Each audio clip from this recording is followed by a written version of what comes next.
ये final term preparation series की video है। कंप्लीट सीरीज इस चैनल के ऊपर अपलोड की जा रही है और आज की वीडियो के अंदर आपको ECO 403 के फाइनल टर्म के कुछ सॉल्व MCQs करवाए जा रहे हैं फाइनल टर्म एग्जाम्स की प्रिपरेशन के लिए। इसमें सबसे पहले ये कि scarcity can best be defined as a situation in विच।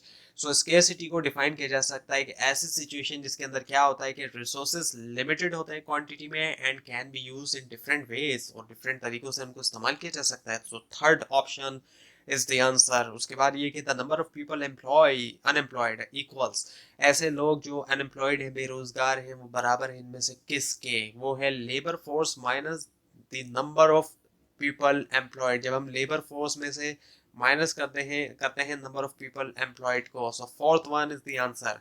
उसके बाद ये जो रिलेशनशिप है between consumer spending and income is known as, वो जाना जाता है इनमें से किसके तौर पे, वो है कंजम्पशन फंक्शन। उसके बाद ये कि फिस्कल पॉलिसी शिफ्ट दी, फिस्कल पॉलिसी शिफ्ट करती है इनमें से किसको, दी एग्रीगेट डिमांड कर्व। उसके बाद ये कि intermediate goods are counted in the calculation of GDP, intermediate goods count होते हैं कैलकुलेशन के अंदर जीडीपी के, ये फॉल्स है। उसके बाद ये कि deposits that banks have receive, जो कि बैंक को रिसीव हुआ है but have not yet lent out are called bank statement investment, लेकिन उनको लैंड आउट नहीं किया गया सो वो बैंक इन्वेस्टमेंट कहलाए जाते हैं, ये फॉल्स है। उसके बाद ये कि डिफरेंस जो होता है एक्सपोर्ट और इंपोर्ट के दरमियान डिटरमाइन करने में जीडीपी, वो जाना जाता है इनमें से किसके तौर पे, वो है नेट एक्सपोर्ट्स।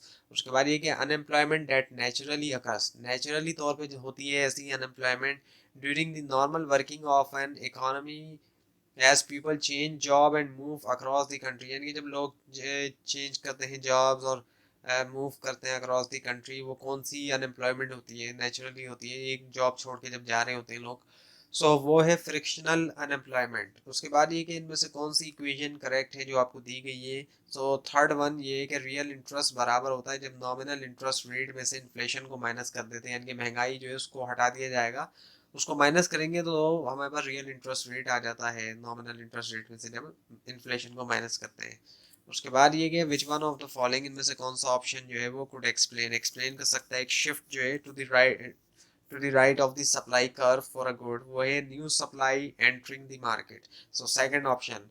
उसके बाद ये कि currency held by public, currency जो कि पब्लिक के पास होती है, इस इंक्लूडेड इन, वो शामिल है इनमें से किसके अंदर, डी, बोथ के अंदर, इसका जवाब है बोथ। और उसके बाद ये कि विच ऑफ द फॉलोइंग, इनमें से कौन सा ऑप्शन जो है वो इंक्लूडेड है M2 के अंदर, वो है saving stocks.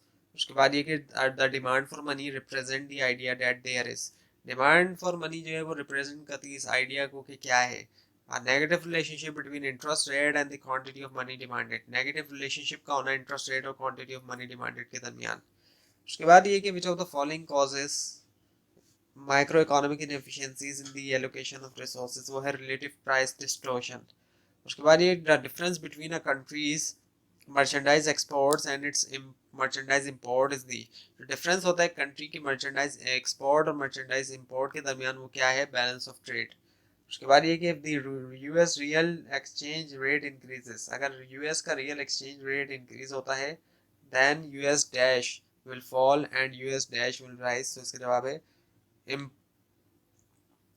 Export and import. सो अगर यूएस का रियल एक्सचेंज रेट इंक्रीज होता है सो यूएस की एक्सपोर्ट फॉल होगी और यूएस की इंपोर्ट जो है वो बढ़ेगी। तो ये थी आज की वीडियो। आपको इस बारे में कोई क्वेश्चन है, खासतौर पर इसमें कोई मिस्टेक दिखाई दे, जरूर हाईलाइट कीजिए और इस पूरी सीरीज को देखने के लिए इस चैनल को सब्सक्राइब कीजिए, बेल आइकन के ऊपर क्लिक कीजिए। Thanks for watching this video and best of luck for your exam.